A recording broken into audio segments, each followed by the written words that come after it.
Quand on parle de calcul en ligne, il s'agit d'un calcul pour lequel on ne pose pas les opérations.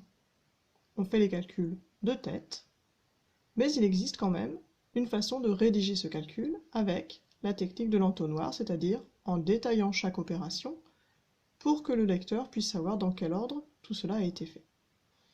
Nous allons donc voir ici les priorités de calcul. Dans quel ordre doit-on effectuer les opérations données?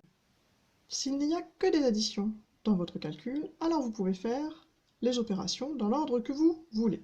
Tout va bien.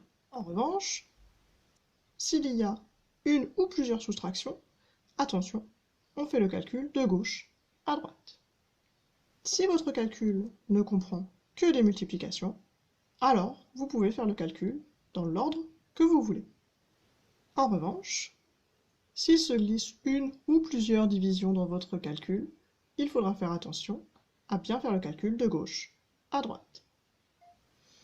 Et si toutes les opérations sont mélangées, si je n'ai pas que des additions et des soustractions, ou bien que des multiplications et des divisions, dans ce cas, il a été décidé que l'on fait d'abord les multiplications et les divisions, et ensuite on termine avec les additions et les soustractions.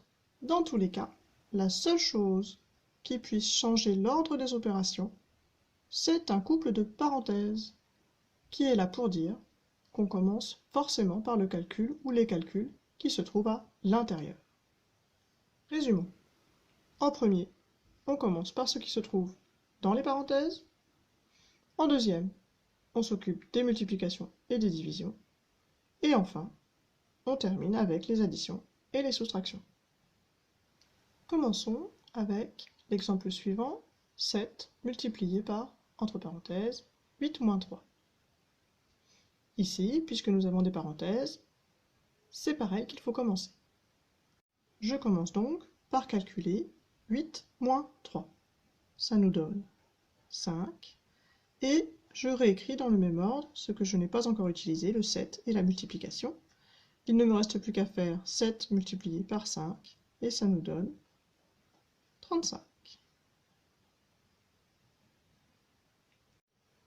Deuxième exemple, 4 plus 9 multiplié par 3 moins 2.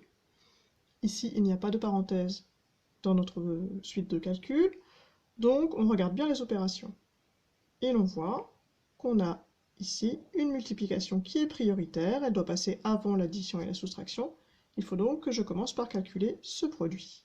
9 fois 3, ça donne 27. Et je réécris en dessous ce que je n'ai pas encore utilisé pour pouvoir l'utiliser à l'étape d'après. Maintenant, je me retrouve avec des additions et soustractions. Il faut donc faire le calcul de gauche à droite. Je vais donc commencer par 4 plus 27, ce qui nous donne 31. Je réécris ce que je n'ai pas encore utilisé. Et je termine. Il ne me reste plus que la soustraction à faire. 31 moins 2, ça nous donne 29. Le résultat de notre suite d'opérations est donc 29.